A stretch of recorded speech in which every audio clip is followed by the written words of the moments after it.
Introduction: the Silicon Valley Lie.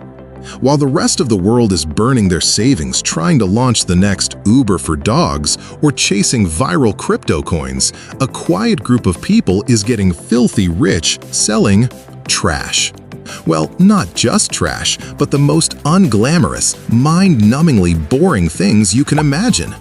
We've been brainwashed to think that becoming a millionaire requires a black turtleneck, a tech degree, and a disruptive app. But here's the reality.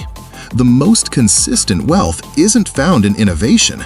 It's found in the stuff people find gross, tedious, or invisible. Stick with me, because number 4 on this list involves something you literally flushed away this morning. 1. The vending empire. Coins into clouds. You walk past them every day, vending machines. You see a snack. A millionaire sees a 24/7 robotic employee. Think about it. A regular office worker buys one machine for $2,000. It nets him $300 a month. That's just pizza money, right? But then he scales. He buys 10, then 50, then 500. 5 years later, he's netting $2 million a year. These machines don't ask for maternity leave. They don't have bad mental health days. They sit in hallways quietly turning $1 bags of chips into $2.50 in profit while you sleep. It's the only actual passive income that exists. Your friends might not be impressed by your Cheetos business, but they'll be impressed when you're retired at 35. 2. Self-storage, the hoarder's tax.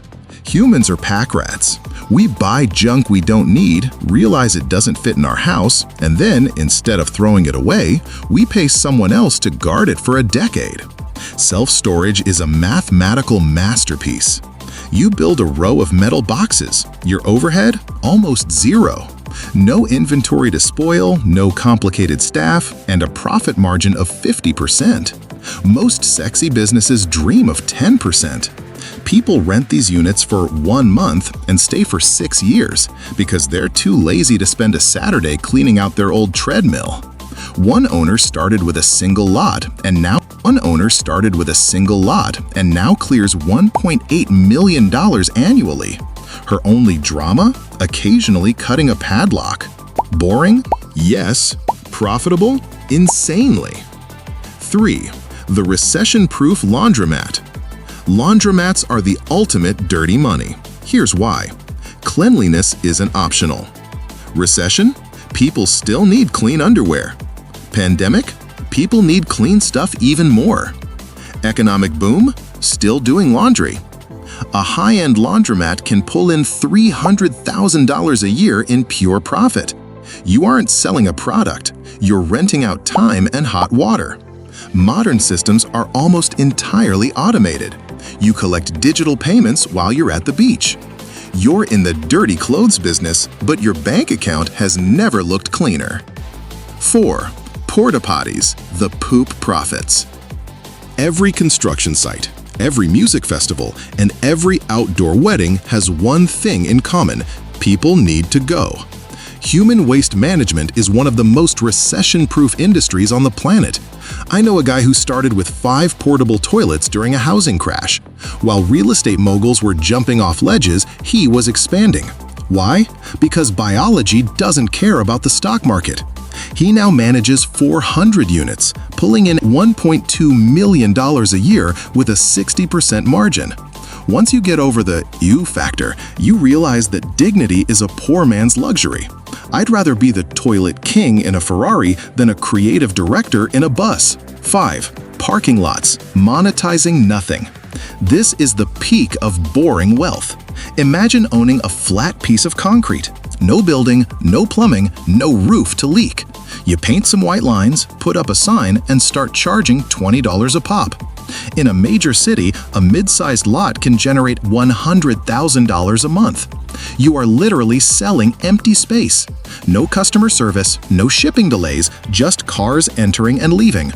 One owner bought a lot 20 years ago. He's made his initial investment back 17 times over. He's essentially monetizing the air above the asphalt. 6. Property management, the ultimate middleman. Maybe you don't have the cash to buy a building. That's fine. Become the person who manages it. Property managers take a 10% cut of the rent just for handling the headaches the landlord doesn't want. If you manage 200 units at $1,500 a month, that's $30,000 a month in your pocket. You don't own the debt, you don't own the property, but you own the cash flow. It's infinitely scalable. Going from 50 units to 100 doesn't take twice the work. It just takes better software. I know owners who manage 400 properties and spend their lives traveling while a small team handles the broken toilet calls. Conclusion: are you willing to be bored? There you have it. 6 ways to build a fortune that will never win an innovation award and will never get you a TED Talk. But here is the truth. Boring is predictable. Boring is proven. While everyone else is chasing the next shiny object, you could be building a fortune of wealth on concrete, coins, and cardboard boxes. The question is, are you willing to be bored? Because being bored and rich beats being excited and broke every single day of the week. Which boring business is calling your name? Are you team porta potty or team vending machine? Let me know in the comments. And if you're tired of the hustle culture BS, hit subscribe. Now, get out there and get boring.